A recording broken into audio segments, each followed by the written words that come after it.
Today I would like to talk about the difference between grammar schools and independent schools.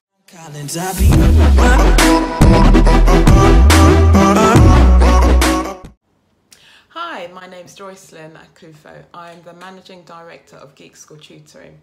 So today I would like to talk about the difference between grammar schools and independent schools, and the difference between those schools and academy schools, and their differences in registration and application.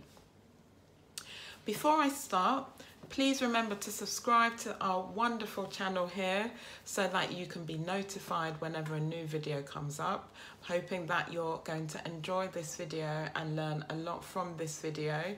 And please like, comment and share. The 11 plus in particular is like a hidden subject, and we should get the message out there so that every child has a fair chance of going to a good school.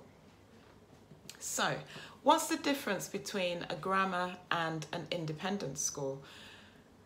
First of all, let's start with their similarities. Grammar schools and independent schools, when we're talking the secondary level, for independent schools that is, they require children to do an entrance test or a selection test, also known as the 11 plus, and on successfully passing, they're then, likely to be offered a place. I say likely because grammar schools are oversubscribed with registration. So, for example, in Bexley, there are 4 or 5 grammar schools within the borough, but they get in excess of 5,000 children sitting the exam every year. And so if you do the maths and you work out that, okay, so year 7 entry, maybe 130, 150 students per school, or a bit more for the larger ones. How many of those 5,000 plus children will be able to get in? Not many, so generally it's like a 1 to 4 children writing an exam for every one place, and in some areas it goes as high as a 1 to 10, which shows you how competitive these exams are. With independent schools, they don't usually get those types of numbers, but again, it can be about 1 to 4 or more, depending on how well sought after that school is.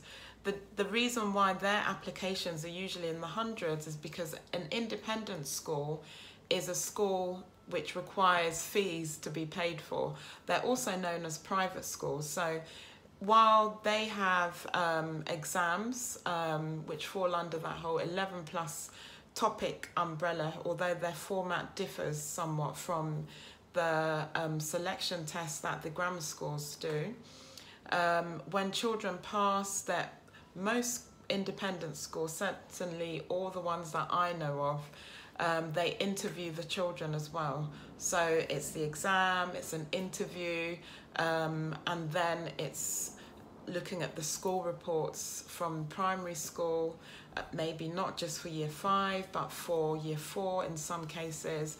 I think some schools go even beyond that.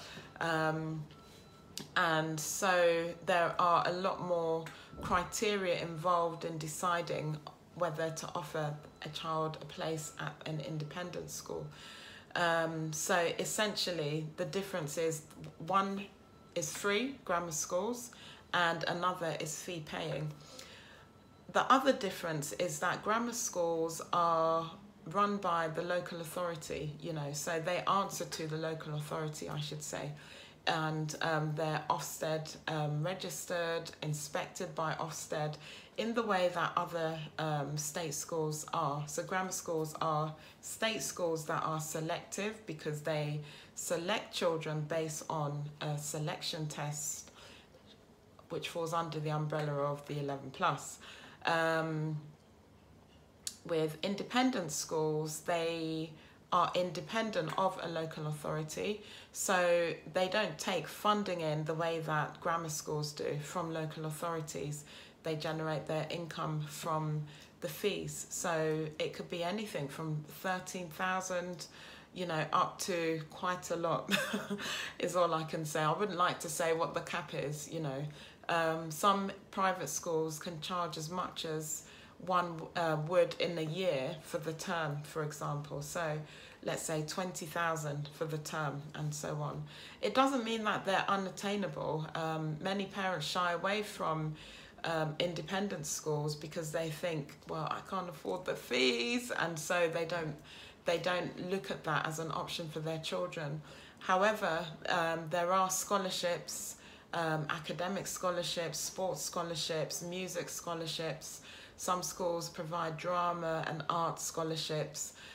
There's a school in Croydon called Old Palace that has, goodness, a scholarship, more scholarship categories than I've seen anywhere else. You know, there's a head teacher scholarship, there's a reasoning scholarship, there's so many. So every school differs, you know, it depends on what they have available. But then the other side is that there are bursaries. So these are means tested. So if your household income is not high enough to pay for an independent school, it's worth applying because you may be eligible for a bursary. So it could be anywhere. They're on a sliding scale, and usually they say that bursaries can pay for 50% of the fees, scholarships can pay for the remaining. And so, for example, if you're a low-income family with an able child and you applied for a bursary, it could be that, you know, they would pay 50% of those fees from a bursary. And if your child was very academic, demonstrated very good academic ability in the exam, you know, they could pay for the remainder or a significant portion. So I had a student who did very well in one of the independent school exams.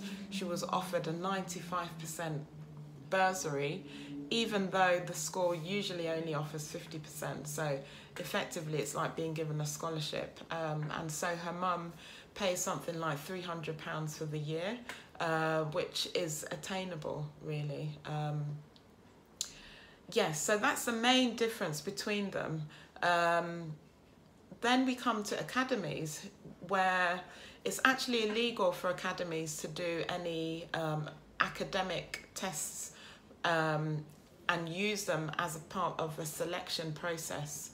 You know, so since a law was set in 1998, it became illegal for them to do that. So what a lot of academies are doing are things like CAT tests, so cognitive ability tests to see how children think. Some of them are providing sports scholarships, language scholarships, and so on. And in doing so, they've created another layer of selection, basically. So cognitive ability tests, they say, is something that they will use to stream the children, to put them into sets based on their ability, rather than just using that as a determiner of whether they get into the schools, which is illegal, you know. And if they're doing that, they shouldn't. I'm not saying they are, but, you know, so there's a lot going on there. So basically, those are the differences between those types of schools. So I hope that's been helpful. If you have any questions or